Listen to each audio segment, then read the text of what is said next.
നമസ്കാരം. ആഗോള വിപണിയിൽ അസംസ്കൃത എണ്ണവില കുതിച്ചുയരുന്ന സാഹചര്യത്തിൽ പാകിസ്ഥാൻ നേരിടുന്ന കടുത്ത ഊർജ്ജ പ്രതിസന്ധി വെളിപ്പെടുത്തി പാക് പെട്രോളിയം മന്ത്രി അലി പർവേസ് മാലിക്.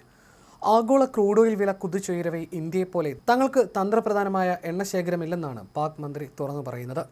പാകിസ്ഥാന്റെയും ഇന്ത്യയുടെയും സാമ്പത്തിക നയങ്ങൾ തമ്മിലുള്ള താരതമ്യം അന്തർദേശീയ തലത്തിൽ വലിയ ചർച്ചയ്ക്കാണ് വഴിവെച്ചിരിക്കുന്നത്. പശ്ചിമേഷ്യൻ സംഘർഷങ്ങളെ തുടർന്ന് രാജ്യാന്തര വിപണിയിൽ ക്രൂഡ് ഓയിലിന് വില ബാരലിന് $126 എത്തിയതോടെ തങ്ങളുടെ പക്കൽ മതിയായ എണ്ണശേഖരമില്ലെന്ന തുറന്ന പറച്ചിലുമായിട്ടാണ് പാക് പെട്രോളിയം മന്ത്രി അലി പർവേസ് മാലിക് രംഗത്തെത്തിയത്.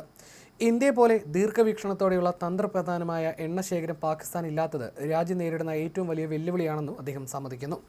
നിലവിൽ പാകിസ്ഥാന്റെ പക്കൽ കേവലം 7 ദിവസത്തേക്കുള്ള വാണിജ്യ കരുതൽ ശേഖരം മാത്രമാണുള്ളത്. എന്നാൽ അയൽ രാജ്യമായ ഇന്ത്യ ആകട്ടെ ഏകദേശം 70 ദിവസത്തോളം പ്രതിസന്ധികളെ അതിജീവിക്കാൻ ശേഷിയുള്ള ഭീമമായ എണ്ണശേഖരമാണ് സൂക്ഷിച്ചു വെച്ചിരിക്കുന്നത്. $600 ബില്യൺ വരുന്ന വിദേശ നാണ്യ കരുതൽ ശേഖരത്തിന് പുറമെ തന്ത്രപ്രധാനമായ എണ്ണ സംഭരണ കേന്ദ്രങ്ങൾ ഇന്ത്യ നിർമ്മിച്ചിട്ടുള്ളത് ആഗോള വിപണിയിലെ വിലക്കയറ്റത്തെ പ്രതിരോധിക്കാൻ ഇന്ത്യയെ സഹായിക്കുന്നു. എണ്ണവില കുതിച്ചുയരുമ്പോൾ നികുതി കുറച്ചും വിപണിയിൽ ഇടപെട്ടും ജനങ്ങളെ സംരക്ഷിക്കാൻ ഇന്ത്യക്ക് കഴിയുന്നത് ഈ ദീർഘവീക്ഷണം കൊണ്ടാണെന്നും പാക് മന്ത്രി കൂട്ടിച്ചേർത്തു.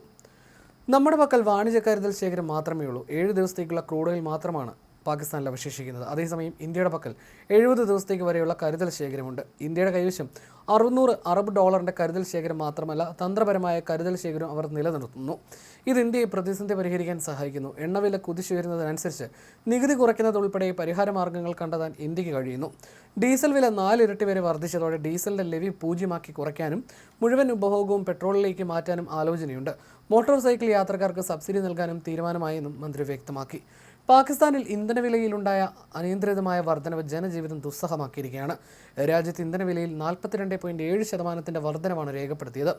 ലിറ്ററിന് 321.17 രൂപയായിരുന്ന ഇന്ധനവില ഒറ്റയടിക്ക് 458.41 രൂപയിലേക്ക് ഉയർന്നത് രാജ്യവ്യാപകമായ പ്രതിഷേധങ്ങൾക്കും കാരണമായി.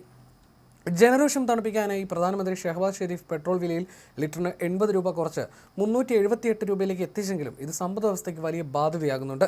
ഡീസൽ വില 4 ഇരട്ടിയോളം വർദ്ധിച്ച സാഹചര്യത്തിൽ ഡീസൽ ലഭ്യ പൂർണ്ണമായും ഒഴിവാക്കി ഉപഭോഗം പെട്രോളിലേക്ക് മാറ്റുന്നതിനെക്കുറിച്ചും സാധാരണക്കാരായ മോട്ടോർ സൈക്കിൾ യാത്രക്കാർക്ക് സബ്സിഡി നൽകുന്നതിനെക്കുറിച്ചും പാക് സർക്കാർ ആലോചിക്കുന്നുണ്ട്.